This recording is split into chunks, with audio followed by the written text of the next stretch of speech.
everybody. Scott Travels. Today's 5/7. You get your real ID yet? uh, I was laughing. He goes, "It won't let, if you don't have a real ID, you won't be able to go to government buildings." I said, I can hear all these people going, "Oh, I don't have a real ID. Can't go to jury duty."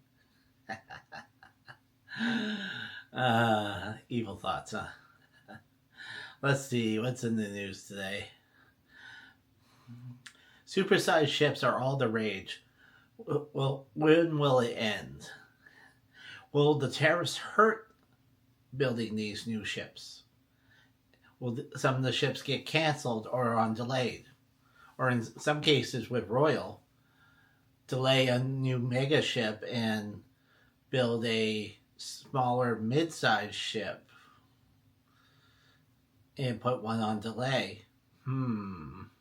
Will Carnival's new giant 8,000 ship get built with things being trending like they are, or is they going to drop that project and build a couple of the other ships?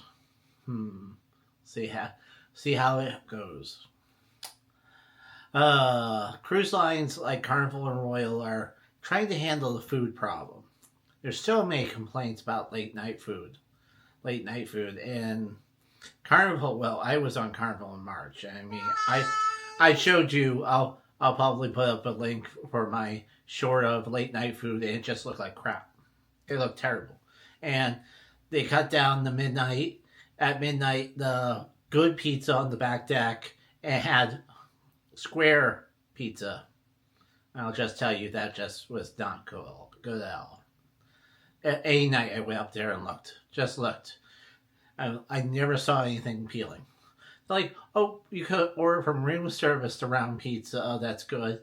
Why should I have to order it for free? That thing should be open until 2:30 when gambling's what 1:30 when it ends. They'll go upstairs, try to get pizza till 2, and then go back to their room. That's who you're up against. And they don't seem to get this idea. Okay. Royal says they have tried to fix this with the Icons mega class ships in their dome area, or the apartment complex there.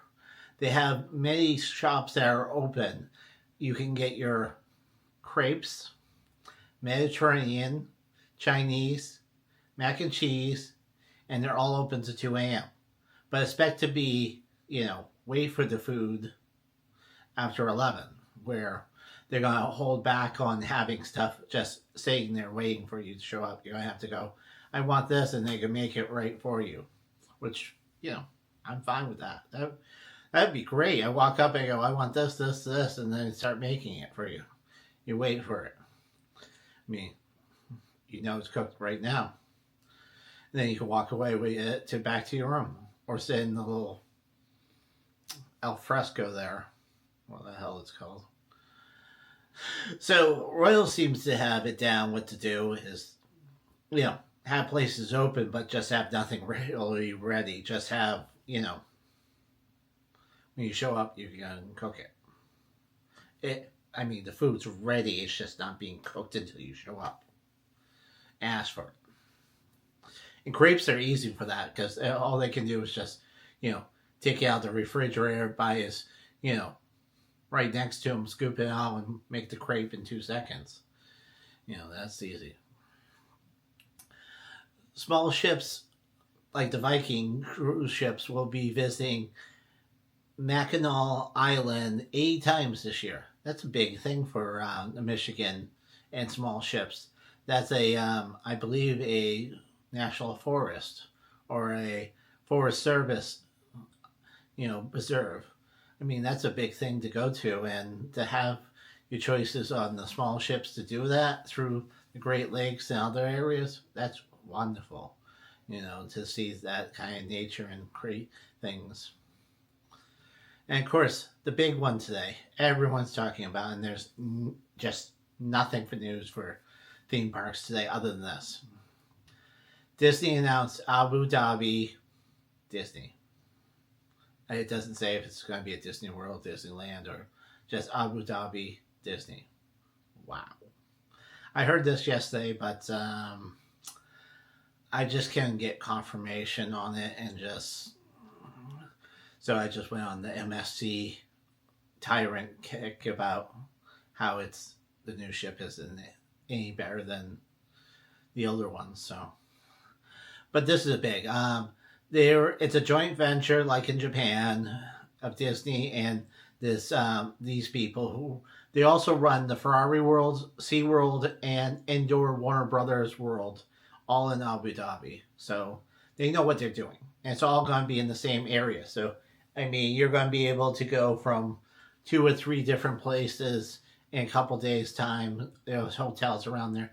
Doesn't say if the hotels will be themed. They also set restaurants around the park. So it sounds like they're going to have like their standard hotels, like, you know, Hilton and Sheraton and those around the park. And then you're just going to walk over to it or take the shuttle over to the park. And, you know, they said they're fronting most of the bill with $60 billion. $60 billion. Oh, and the highlight was, of course, a possible crystal castle. There's already like, oh my God, it's Frozen's castle. It's the, you know, imagine that, the Frozen crystal castle. Wow. But these are just primary things. I'll put the picture back up at the drawing. And then they said they were having celebrations today, which is their night right now, which is, you know, drones celebrating that Disney will be coming. And with the money they have to back it, they could, you know, push things faster. You know, they can get coasters made. They can skip the line of making a roller coaster because you have more money. You can skip the line. So that it'll be interesting to see. This is the first time, you know, a new experience other than 2016 Hong Kong Disney. Yeah. So this would be big too. Hey, you always hear the, you know, the dreaded layover in the Middle East there. Hey, now we have something to do. Layover for 26 hours. Go to, you know, Disney Abu Dhabi. They right back to the airport and leave.